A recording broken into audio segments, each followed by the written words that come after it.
tem por objetivo a libertação do proletariado e a extinção da miséria, quer dizer, a igualdade efetiva das condições entre os homens.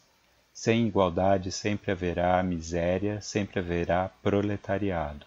O socialismo, igualitário antes de tudo, é então a fórmula democrática por excelência. Estas são frases de Proudhon, em Manifesto Eleitoral do Povo, de 1848.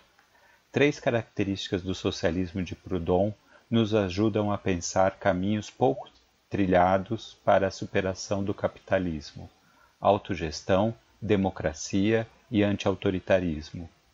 O socialismo é um protesto contra o capital e contra o poder, portanto não pode ser construído pelo poder do Estado, de cima para baixo, mas de baixo para cima. Portanto, toda revolução, para ser eficaz, deve ser espontânea, sair das entranhas do povo e não do poder do Estado.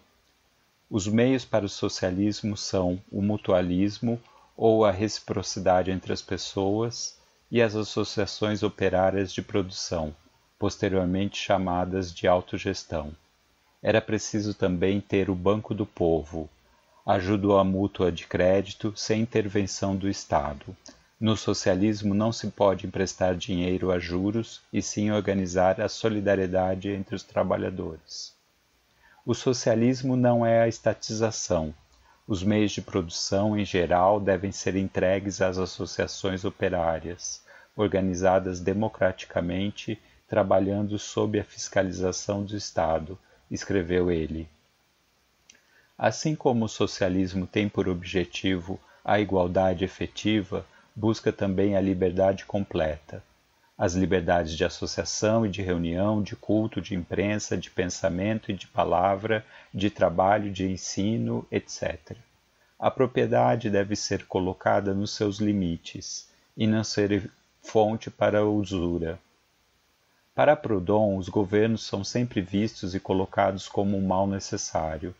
Por isso, as revoluções, as mais emancipadoras e com toda a efervescência de liberdade, conduziram a um ato de fé e de submissão ao poder.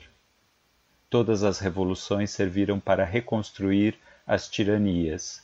Isto porque o governo sempre se apresentou aos espíritos como o órgão natural da justiça, protetor do fraco e o conservador da paz.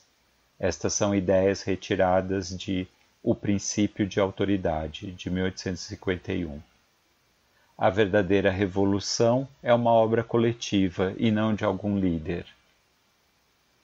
Pierre Proudhon nasceu no interior da França em janeiro de 1809 e morreu em 19 de janeiro de 1865, aos exatos 56 anos de idade.